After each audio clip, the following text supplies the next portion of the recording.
Hello दोस्तों, कैसे आप सभी लोग। उम्मीद करता हूँ कि बहुत अच्छे होंगे और अपनी पढ़ाई कर रहे होंगे। दोस्तों, काफ़ी टाइम हो गया है वीडियो नहीं आई है, क्योंकि ऐसा हुआ था कि ज्वाइनिंग के बाद बहुत सारी चीज़ें रहती हैं। तो कभी टाइम मतलब मैनेज हो पाता है, कभी नहीं हो पाता, एक जगह से दूसरी जगह जाना। तो अभी कुछ दिन पहले आप लोग जानते होंगे कि यूपीएसआई की वैकेंसी आई हुई हैं। और यूपीएसआई की वैकेंसी काफ़ी टाइम बाद आती हैं, लगभग 4-5 साल बाद आती हैं। लेकिन ये अभी जो वैकेंसी आई हैं, ये हमारे लिए गोल्डन गोल्डन अपॉर्चुनिटी है। गोल्डन अपॉर्चुनिटी को हम इसे बिल्कुल भी जाने नहीं देना चाहिए, क्योंकि इतनी आसानी से कई बार ऐसा होता है कि जब वैकेंसी आती हैं तो हमारी डेट जो एज होती है वो निकल जाती है, या कई बार ऐसे वैकेंसी आती है कि हमारी एज ही नहीं होती है। तो उस बीच में आना कि आप एलिजिबल हैं, तो ये आपके लिए बहुत ही अच्छी बात है। आप इसके लिए बिल्कुल इस मौके को गंवाएं नहीं। और आप लोग जानते हैं कि पिछली यूपी पुलिस में अभी यूपी पुलिस हुआ था, मेरे 250 प्लस मार्क्स थे उसमें। कैसे मैंने उतने मार्क्स को स्कोर किया था, और उसके बाद मैंने हवलदार एसएससी के थ्रू ज्वाइन किया है चंडीगढ़ जोन से, जिसमें मेरी रैंक 774 774 थी ऑल इंडिया। तो कैसे आपको इसके लिए तैयारी करनी चाहिए। अब डेली मैं जैसे कि मैं जब सुबह रोज़ अपनी तैयारी के लिए टारगेट बनाता हूँ, तो मैं अभी वही शुरू कर रहा हूँ। तो मैं आप लोगों के लिए एक ऐसी सीरीज़ ला रहा हूँ कि जिसमें सुबह मैं रोज़ जो भी मेरे टारगेट्स होंगे पूरे दिन के, क्योंकि मैं ऐसे टारगेट नहीं बनाता कि मुझे आज 2 घंटे पढ़ने हैं, आज 3 घंटे पढ़ने हैं। टारगेट मैं ऐसे लेकर चलता हूँ रोज़ के कि मुझे आज ये टॉपिक ख़त्म करना है, मुझे प्रीएम्बल आज ख़त्म करना है पॉलिटी से, मुझे लिटरेचर से लेक्चर 1 देखना है, मुझे उसको पूरी तरह से रिवाइज़ करना है, पिछले जो 2-3 लेक्चर हैं उनको रिवाइज़ करना है। मैथ के मुझे 50-100 क्वेश्चन जो भी लगाने हैं, कहाँ से कहीं से भी लगाने हैं, वो मुझे लगाने हैं। तो इस तरीके से एक दिन का पूरे टारगेट होता है। तो उसी को फिर पूरा दिन हम लगा देते हैं कि उस दिन को बहुत अच्छा बनाने के लिए, उस दिन को पूरा आउटकम उसका निकल पाए, इसलिए हम पूरे टारगेट्स को अचीव करने में पूरे अपनी जी जान लगा देते हैं।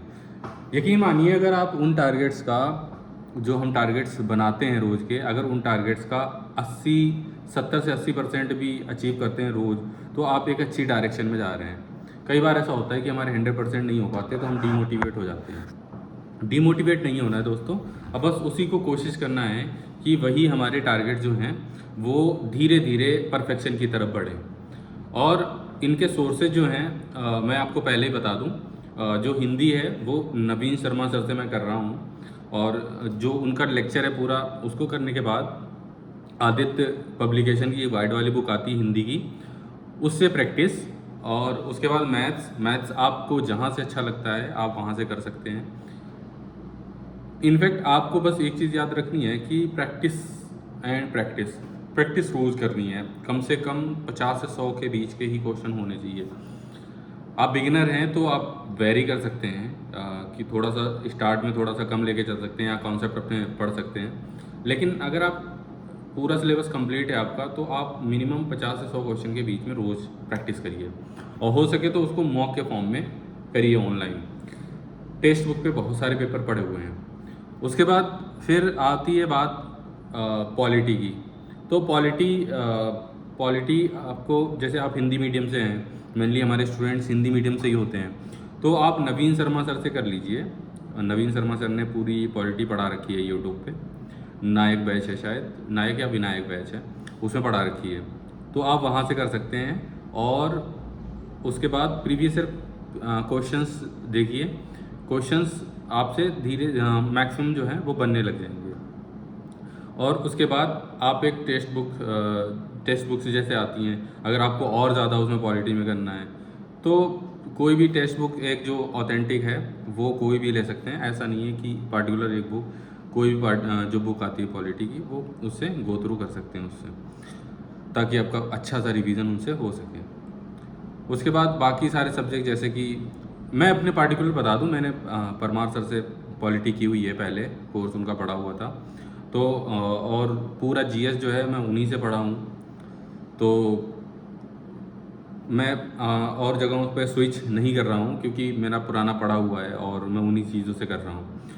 फिर बचता है हमारा रीजनिंग जो लोगों को सिलेक्शन दिलाएगा वो रीजनिंग होगा, क्योंकि सबसे ज़्यादा स्कोरिंग जो है वो रीजनिंग है। अगर आप रीजनिंग में पीछे रह जाते हैं तो आपका सिलेक्शन नहीं होगा, क्योंकि रीजनिंग सभी लोग, मैक्सिमम लोग सही कर रहे होंगे। और अगर आपको सिलेक्शन तक पहुंचना है तो उसकी एक सबसे अच्छी सीढ़ी जो है वो रीजनिंग है। तो आपको रीजनिंग रोज़ प्रैक्टिस में लानी है, अपने रोज़ उसको प्रैक्टिस करना है। और ऐसे ही मैं रोज़ अपने टारगेट बनाऊंगा। और मेरा मकसद यही था इस वीडियो को बनाने का कि आप सभी लोग ईमानदारी से जुट जाइए। बस 3 से 4 महीने की मेहनत है, और 3 से 4 महीने की मेहनत के बाद आपको वो मिलेगा जो इन 3-4 महीनों की मेहनत के आगे कुछ भी नहीं होगा, अगर आपने सही से मेहनत कर ली तो। आप इसके लिए जो भी अभी तक कर रहे थे सब कुछ एक साइड में करिए, और एक अच्छी स्ट्रेटजी से इसको आगे ले जाइए। एक अच्छी स्ट्रेटजी ही आपको बहुत ज़्यादा अच्छे नंबर्स तक पहुंचाएगी, और बहुत ज़्यादा अच्छे नंबर्स सिलेक्शन तक ले जाते हैं। तो ऐसे ही इस चैनल के साथ जुड़े रहिए। और अगर आपके कोई भी डाउट्स हैं और कोई भी क्वेरी है तो क्वेरी को नीचे कमेंट बॉक्स में कमेंट करिए। और अब से लगाकर टारगेट की रोज़ वीडियोस आएंगी, और उन टारगेट्स को हमें रोज़ कंप्लीट करना है। रोज़ कंप्लीट करके और उनको शाम को जब टारगेट कंप्लीट हो जाता है तो उस रात की नींद बहुत अच्छी आती है। ये आप लोग देखिएगा। ठीक है, चलिए मिलता हूँ, तब तक के लिए बाय बाय।